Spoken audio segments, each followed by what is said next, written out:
Hi, Frank here in the studio to talk to you about art and the art making process.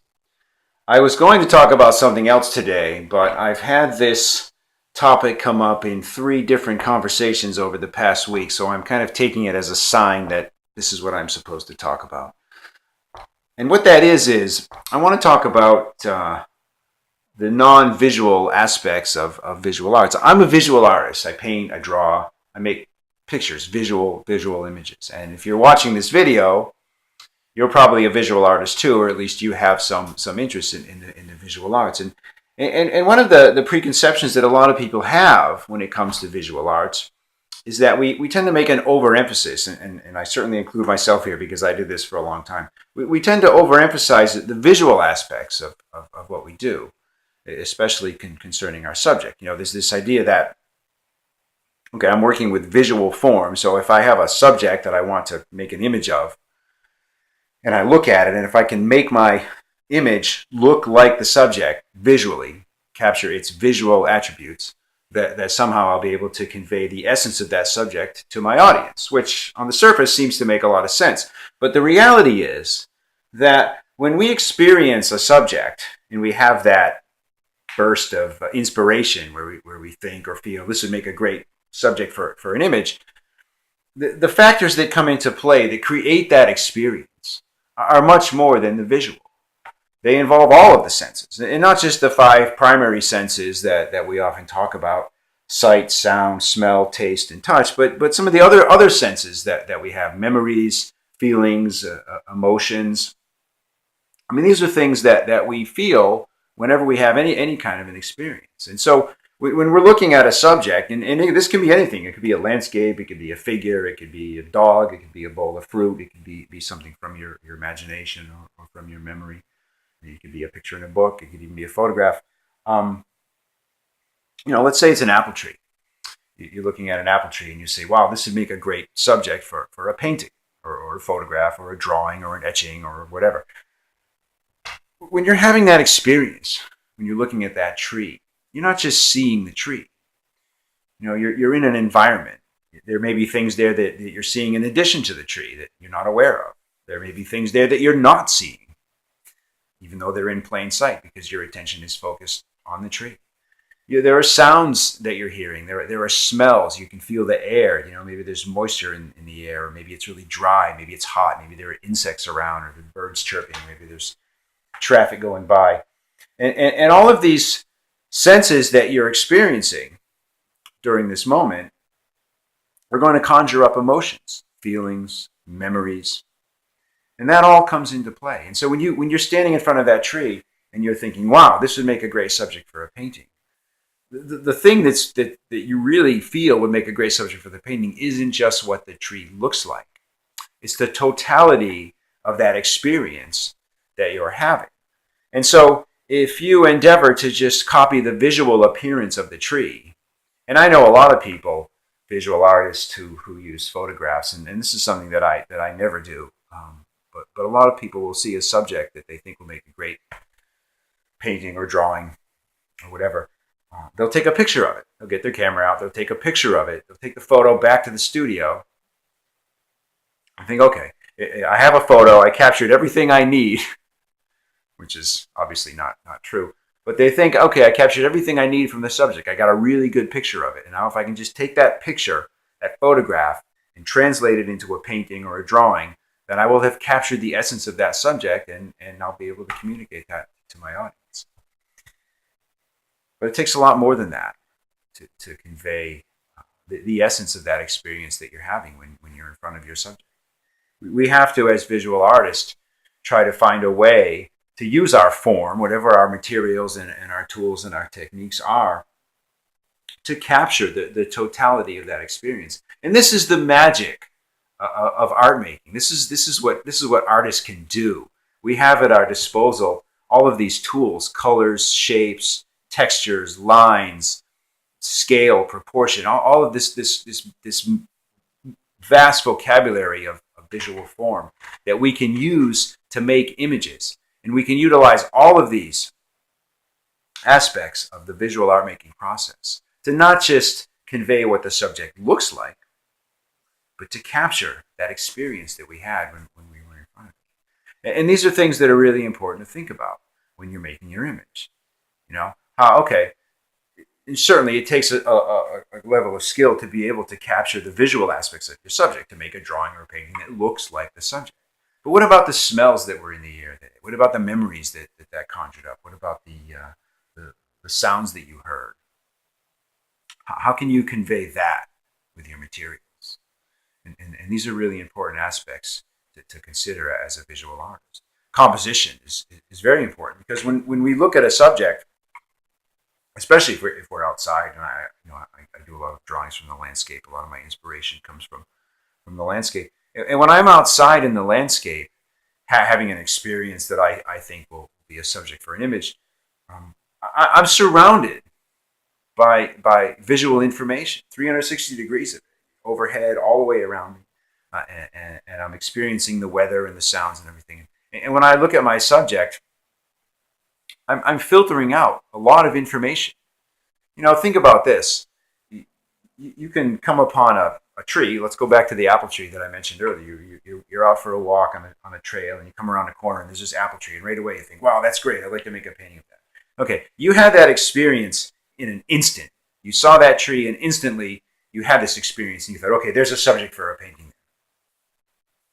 And you could go back to the studio with a photograph of that tree and painstakingly reproduce every branch, every leaf, every apple, every insect, whatever that's on that tree. But in that instant, when you had that experience, you didn't see any of that. You didn't see any individual leaves or apples or branches. You saw the totality of the tree, and in an instant like that, you had an experience.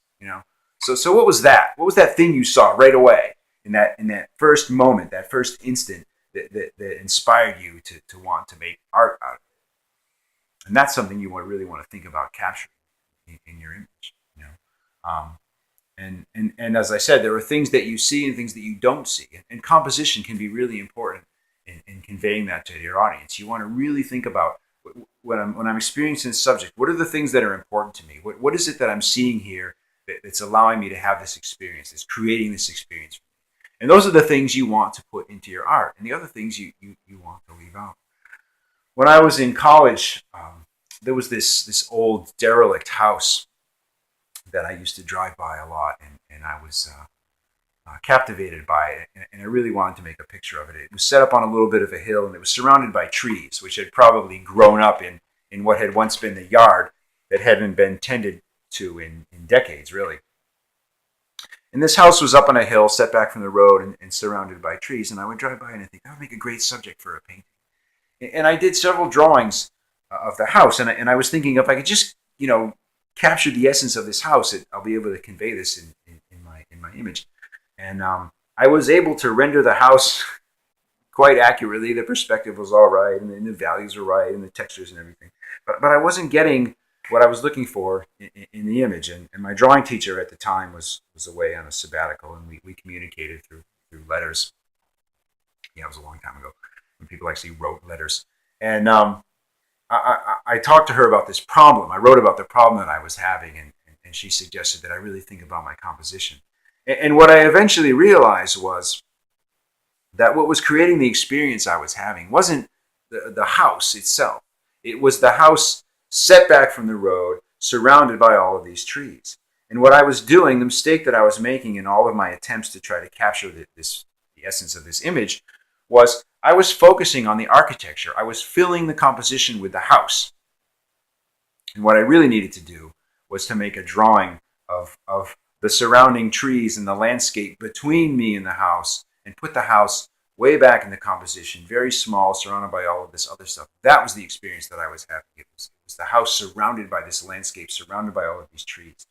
And so the composition was very important.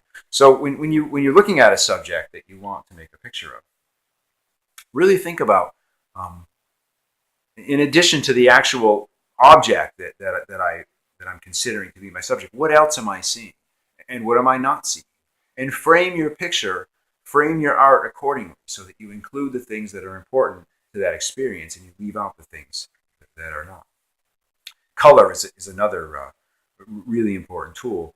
we can easily fall into the trap of trying to reproduce the colors that we see, the visual experience again. And again, that can be challenging, if you're learning to paint, mixing colors and being able to reproduce optical phenomena can be quite a challenge in the beginning, learning how to mix colors and to create the illusion of light and shadow and distance and space and atmosphere. But color can have all sorts of emotional properties to it. You can really affect the emotional content of an image by your color choices. Your color choices don't have to represent exactly what you're seeing, and color can be a really useful tool in conveying some of that emotional content that you're having when you're experiencing the image. Conjuring up emotions and feelings and memories. That's something that color can be very effective for. You also want to think about things like the speed with which you execute the work.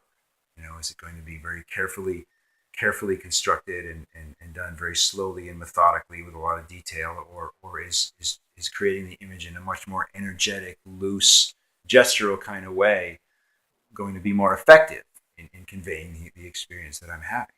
If you're looking at something on a windy day, the wind's howling and maybe there's a storm moving in, that turbulence in the air, that motion of nature that you're experiencing when you're in front of your subject may be something that you can put into your image by rendering your image, whether you're painting or drawing, whatever, with a lot of energy, with a lot of movement, and having that movement be part of the image. That can be very important. The value ranges that you use are also very important. And these are things that you really want to think about when you sit down and make your image. You want to think about not just capturing the visual appearance of the subject, but how can I use the tools at my disposal as a visual artist to convey all the other aspects of the experience that I'm having. This is a very important thing that you really need to think about if you want to be successful with your art.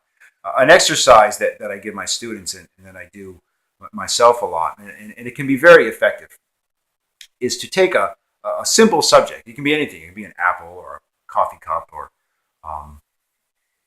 just some mundane object, and force yourself to make several images of that same subject, whatever it is,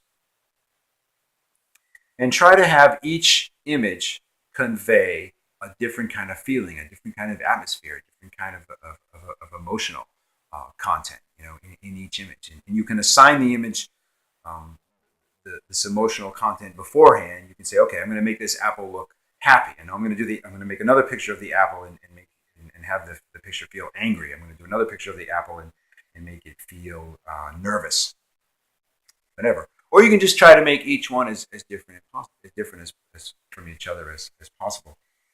And there are myriad ways that you can do this.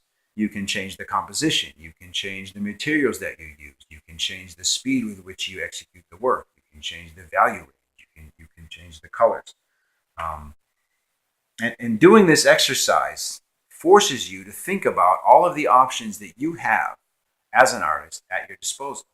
And you can see how the choices that you make will affect the overall content of the image. And it can be a good idea to elicit feedback from people. Have people look at your images and say, what does this make you feel like? Forget that it looks like an apple or a coffee cup or whatever, but ask people what they feel when they look at it. And this can be a very effective way for you to assess how well your choices are working to convey the content.